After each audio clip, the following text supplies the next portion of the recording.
करके। तब सुखदेव जी महाराज ने कहा, बोले परीक्षित तुम चिंता क्यों करते हो, मेरा तो जन्म ही तुम्हारे लिए हुआ है, मैं तो जन्म ही तुम्हारे लिए लिया हूं। तो सुखदेव और राजा परीक्षित का ही तो संबंध है। हर वक्ता आज सुखदेव है और हर श्रोता आज परीक्षित है। बोले कथा तो सबने सुनी और सुनाई, लेकिन जब उपदेश आएगा वहां पर भागवत कथा सुनाने वाला कौन सा व्यक्ति हो, बोले सुखदेव ही तो होगा। बोले क्यों, बोले सुख का ही तो मुख में फल में मुख लगा है, इसलिए वही तो सुखदेव है। और जिसने सुख के फल के लगे हुए रस को स्वादन करने वाला व्यक्ति है, वही तो परीक्षित है,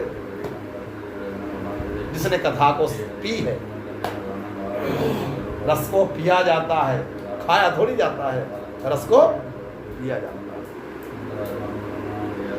अर्थों में ग्रहित जो अन्वय व्यतिरेक के संसार की उत्पत्ति स्थिति और संहार का कारण है, जिसने आदि कवि ब्रह्मा के लिए वेदों को प्रकाशित किया है, इसके विषय में बड़े बड़े विद्वानों को भी मोह उत्पन्न हो जाता है। जिसमें तेज जल और मिट्टी परस्पर एक की दूसरे में सत्य रूप से प्रतीत होने के तरह असत्य की सृष्टि, जिसकी सत्यता से सत्य सी लगती है, जिसके तेज से अज्ञान अंधाकार सर्वदा निरस्त है, उस सर्वज्ञ सदा सत्य ज्ञान सत पर ब्रह्म परमात्मा का हम ध्यान करो।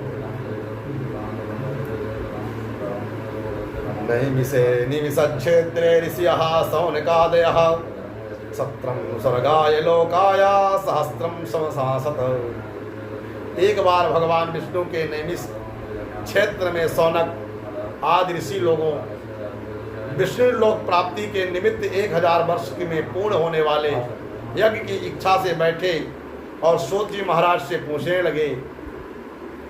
क्या कहते हैं कि हे मुनिवर, आपने महाभारत आदि ग्रंथों का अध्ययन किया है, उनमें मनुष्यों के कल्याण के जो साधन हैं वो कृपा करके मुझे बताइए।